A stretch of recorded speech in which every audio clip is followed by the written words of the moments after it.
Hey guys, welcome back to another What's for Dinner video. I'm sitting out on my porch editing, needed an intro, and you know what? I've been spending a lot of time out here. We've been eating most of our dinners out here on our porch, enjoying this lovely summer weather. I hope that you have been as well. Let's get started with the first meal idea. This is what we ate this past week. For tonight's dinner, we are having a very late dinner because we both ate a very substantial late lunch. So we're going for breakfast for dinner. And we're gonna go very easy. I've got 5 tablespoons of butter and I'm just sticking that in the oven. I already have I should have done this already. You just wanna do that until it's melted. And I already have my oven preheated for 425 for cooking the German pancakes that we are making. And I should have just put that in the oven while it was preheating, but I didn't. So that's what we're doing. If you've never made German pancakes before, they are a nice, easy way of doing it. And you just mix everything up in a blender. So that's what we're doing here. I wanted to go this route because, well, because we're eating so late, we both have been just busy working on other stuff. And I wanted something that was super simple. We already have bacon cooked because I made that the other day for Jesse to have, what was it? Oh, BLTs. I should have showed you that. That was the most beautiful sandwich with some fresh tomatoes we had bought from like a country store. How many did I put in? 1, 2, I gotta count the shells. All right, you want 6 eggs in here. So I've got that. So basically we're adding all the ingredients in here except for the butter, which is already in the pan melting. I need to check on that. All right, so I accidentally let the butter brown a little bit, but I don't think that's going to be a problem because like that's a thing in some recipes, browning the butter. We're gonna go with it. I feel like I'm gonna make a mess doing this. I just have a feeling I should have used a smaller measuring cup. 1 cup of flour. Okay, not too bad. Kind of working in a tight space at the moment. I got a lot of stuff going on this counter top. And then 1 cup of milk. I know this isn't a liquid measuring cup, but we're just gonna go with it. I know that's looking really full. It's okay. A dash of salt and a teaspoon of vanilla. Might have been more than a teaspoon. All right. Oh man. I'm making a mess. I think I probably should have put them in a different order because everything was sitting on top. Oh my word. I'm going with it and I'm just gonna clean up my mess later. I promise this is easy, simple, not a problem. It'll only take a second to blend up.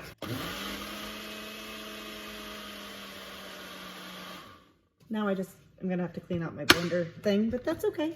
That's okay. All right, into our pan with the browned butter. We're gonna pour the pancake mixture just on top. Butter is sizzling. And this goes in the oven at 425 for 22 to 27 minutes. If you've never made German pancakes before, this is what they look like. I lowered the rack in the oven because I didn't want it to burn because it comes off the sides like this. The liquid I'm seeing is just some butter. It's gonna absorb just a second here. And I'm making some eggs and that'll be it for dinner. So the German pancakes might take a total of about 25 to 30 minutes, but it's not a lot of work. Bacon was already cooked from a previous day, and that is a very simple dinner. For tonight's dinner, this is hardly a recipe, but it's more of a meal idea. We have some taco-like toppings in the refrigerator, and I was talking with my husband trying to figure out what to do with them because I didn't want them to go to waste. We landed on chicken tacos, and a little while ago, I was gonna start these in the slow cooker and then totally got distracted and forgot. So we're gonna do it on high, but I've got a couple of frozen chicken breasts, and I'm just gonna put in some taco seasoning. We can always add more later. I just greased the crock pot, put in the frozen chicken breasts. I'm not adding in any liquid. They're frozen. I think there's probably going to be enough. We're gonna cover that and put it on high for probably like, I'm thinking maybe 5 hours.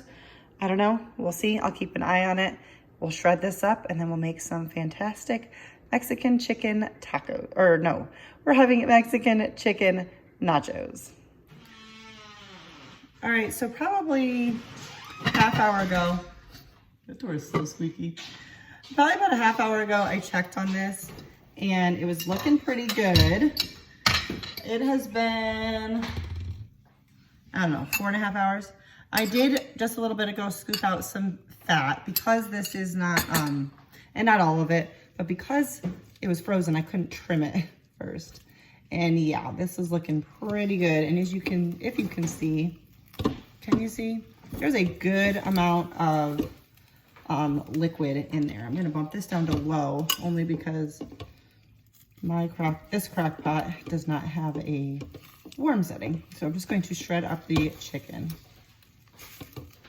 Just so you can see, that is all the liquid that is in there just from the chicken itself.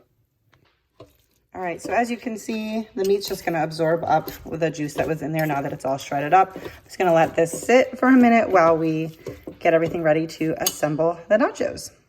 I'm gonna add in some Rotel. This is left over from the other night. I'm just gonna add it all in here and let it kind of warm up with the chicken. Give that a stir and let that sit here. We are just using up stuff that's in the fridge that needs to be used up. That's how we decided to have this for dinner. So that'll warm the Rotel up a little bit. So we like to use parchment paper on a sheet pan. We will just eat it off the sheet pan. But we got some chips, cheese, and then we had some corn and some beans and that Rotel left over in the fridge. I did turn off the crock pot now, but we're just gonna add on some of the chicken and Rotel, and then we'll top with some more cheese. And then we'll put it in the oven, and then we'll put the cold stuff at the end. All right, we're gonna just put that in the oven at 400 degrees for what, how long usually? 10 minutes. About 10 minutes. All right, after about 10 minutes, we topped it with some lettuce, some more tomato on my husband's side. I didn't want any additional tomato. Sour cream, taco sauce, a little more taco seasoning, basically whatever you want. And we're eating outside because it's a beautiful day. All right, so tonight's dinner was inspired by the fact that I have some tomato products that need to be used up in my pantry. Let me show you. I've got 4 cans, large cans of these diced tomatoes, and no, 5 cans of these, 4 cans of tomato paste. And they are past their best if used by date, but I already did the research. As long as when I open them, they look fine. The best if used by dates are not like the be all end all. So I'm gonna make my own homemade sauce. I'm gonna share that with you before we get into tonight's dinner. And I am hoping to be able to do a really from scratch homemade sauce for you. I haven't made it in years because we haven't had a garden. We have a garden this year, but I don't know how much harvest I'm going to have. But if I can either have a good harvest or find a good deal on a roadside stand for some tomatoes, I want to show you that as well. But for now, we're going to use what we've got, and I'm just going to make a whole bunch of it, and then I will freeze the rest of it. So I'm going to start by emptying all of my cans into a large pot. This is going to be kind of easy. I've never done it before like this, but seems like it should work.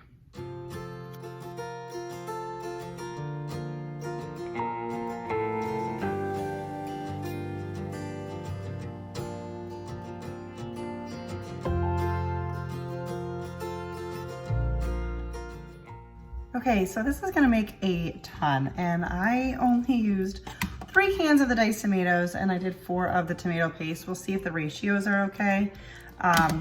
One of the reasons I have not used the diced tomatoes is because the cans are just too huge, more than what I ever need for a recipe I'm making for the 2 of us. So I figured rather than letting them go to waste, we would do this. So I have this on about medium heat. I'll probably lower it to low, but I'm gonna let this heat up a little bit, and then we'll start adding in some seasonings. All right, it's starting to gently bubble here, so we're gonna go ahead and season this, and then I'm gonna try to puree it. I don't want it with the big chunks, and I want it to be a little bit thicker, so I'm gonna add in some Italian seasoning. This is a big pot, like, let me tell you. So I'm gonna do about a tablespoon to start, and a little bit of sugar to kind of cut in the acidity here. That was maybe a tablespoon, and I'm gonna use an immersion blender. This is great because it can just be used right here in the pot while it's hot. Don't have to transfer it at all.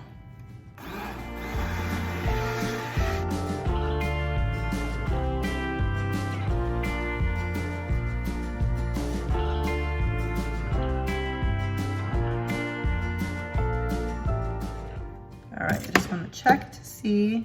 I don't really see many chunks, just a couple, which are fine. Now I just gotta taste it. It's a little bit thin, but I think it's fine. All right, not bad, but we're gonna add a little bit more seasoning and a little bit more, might actually add in a little bit of salt. I don't know if that's appropriate or not, but I feel like it needs some salt. So I did a heftier pinch of salt. It's maybe a quarter of a teaspoon. And then I'm also gonna add in a little bit more sugar. Like I said, this is a jumbo pot here. I feel like I wish I had done one less can of the tomatoes for the ratio with the tomato paste. That would have made it a little bit thicker, but this doesn't bother me. You can also add in some pasta water. I am splashing sauce on me. Goodness gracious. I need to learn to cook with an apron because the amount of stains I'm treating on my shirts is ridiculous. Tastes good to me. All right, so that's it for our sauce. I'm gonna be letting this cool and I'm gonna freeze most of this, but I'll be back with you in just a second as we get started on dinner.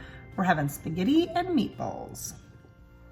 All right, now we're gonna get started with some meatballs. I'll leave the link down below for the recipe I kind of follow, but as usual, I do my own thing. So I got 1 pound of ground beef, half a cup of Parmesan. I'm using this thicker stuff here.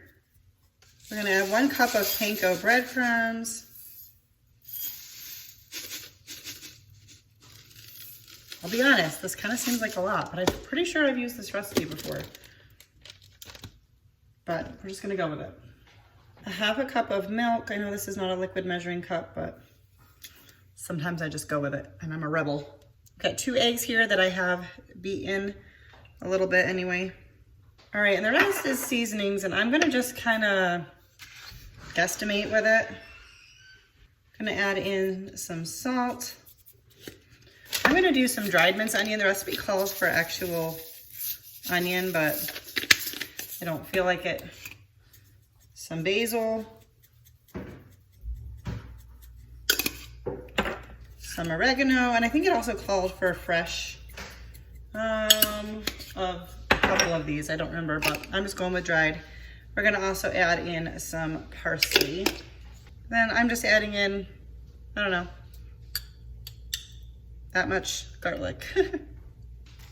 I got my trusty gloves because I do not like doing this with bare hands. I just can't do it, guys. Just can't do it.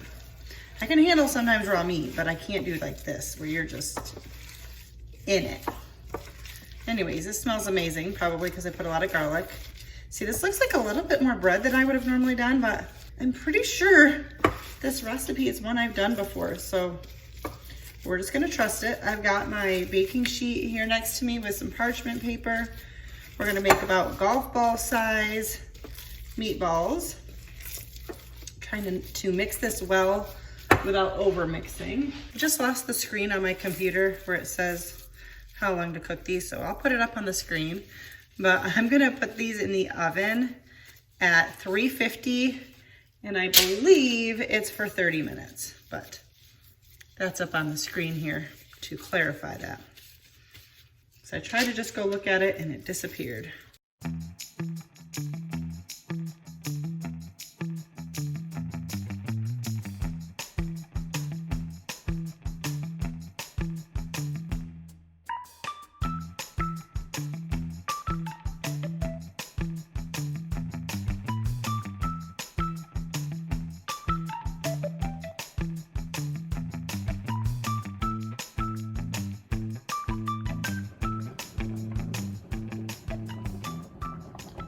These were in for just over 30 minutes, only because I didn't get to them right away. I cut that one open and it looks good. So just waiting for the water to, well, the water's boiling, waiting for the pasta to finish cooking. And then Jesse made up some side salads for us. We'll be ready to eat in just a minute. So there's extremely loud insects outside right now, but here we are. Oh, I forgot to bring my water up. Here is our dinner. Spaghettis, homemade meatballs with a homemade sauce, and some salads. and we have the noises of something wild out there. I just wanted to mention that these meatballs were really, really good. My husband said he thought they were the best I've ever made. I thought I'd used this recipe in the past, but I'm not so sure now. But either way, I definitely recommend it. And the sauce was really good too. I think that garden fresh tomatoes made into a sauce is even better. But in a pinch, using some canned tomato products, it was quick to whip up. If you wanted it a little bit thicker, you could drain off some of the juice from the diced tomatoes. I added in a little bit of pasta water to the portion that we used for tonight's dinner, just to thicken it up a little bit, and then froze the rest of the sauce. But just wanted to give that update on both of those. All right, so for another super easy dinner, I've got some chicken legs in here. They were frozen in the Ziploc bag, so I thawed them, and we're going to just season them using that same bag. There wasn't really a lot of juice in there, but I did kind of dump out, or well, I used a paper towel to absorb any of like the chicken juice that was in there, just that, you know, showed up while it was thawing. We're gonna do some avocado oil. We're keeping this basic. Some salt. I just got everything ready. That way I can kind of use one hand to mix it around as we go. I'm gonna add a little bit more salt.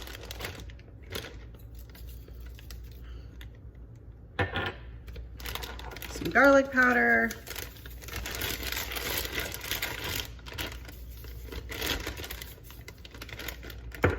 That was a lot, but that's okay. Onion powder. And we're gonna add in some paprika.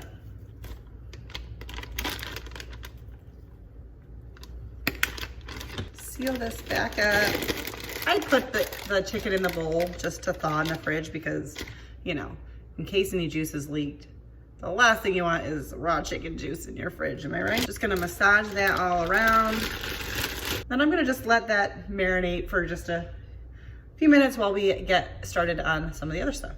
I don't remember exactly what these are called, but it's basically Parmesan potatoes. I have shared them before, but I will have the recipe linked down below. So I just washed up some little yellow potatoes, and I'm just going to slice them. I probably actually cut up too many because you cut them up pretty thin if you can. So that's what I'm gonna do first.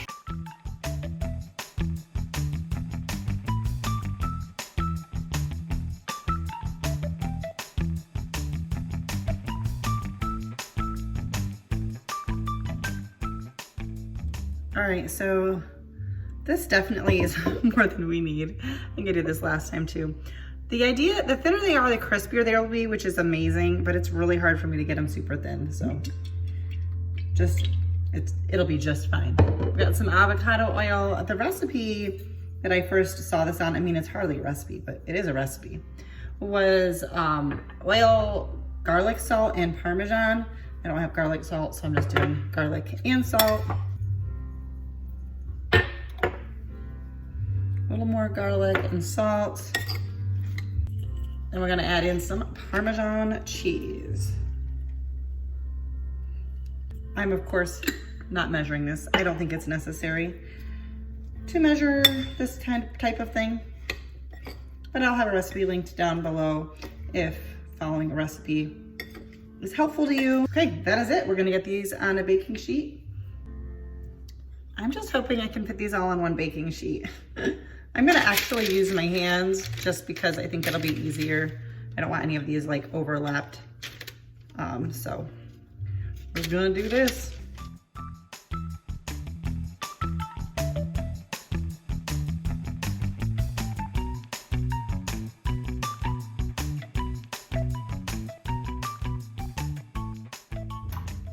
That was a lot of work getting all that in there, but I did. And let's do the chicken now. Potatoes are slightly overlapping, but it'll be fine. We're gonna refill this. This is a little oil dispenser. I love this. I do still sometimes use some spray, like cooking spray oil, just because I still have some. But this is really neat. I'll have this linked down below. I think I found this from, I don't know what channel it was. It's Adeline Zook, but she has a couple channels, and I don't know where I first saw it from. But I'll have it, it's always linked down in my description box. It's a great way. You can use whatever oil you want. I fill mine with avocado oil, and you just kind of squeeze it out and then brush it on. It's pretty handy. You could technically use this to like baste on food too, but I don't do that because then I would have to like wash this every time. But it's great for greasing dishes.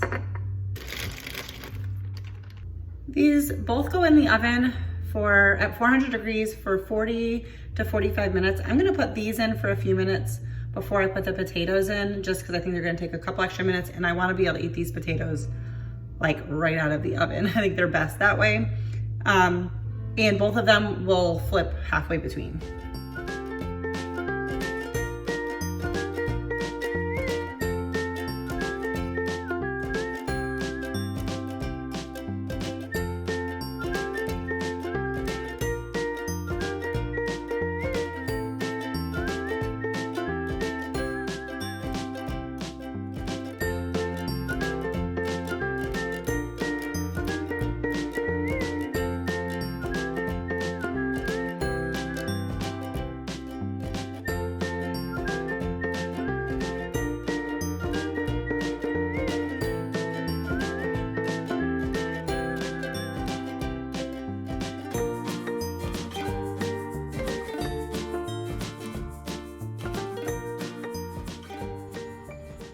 All right, back outside again for dinner. We got some barbecue chicken legs. I steamed up some broccoli and those potatoes. I put the chicken and the potatoes under the broiler for a few minutes after I put the barbecue sauce on the chicken. And that is our dinner for tonight with our wildlife. Once again, not the prettiest noise, but they're there. All right, that's gonna do it for today's video. Thank you guys so much for watching. If you enjoyed this video, please give it a thumbs up. That helps me out so very much. And subscribe if you're new, and I'll see you in my next one. Bye, guys.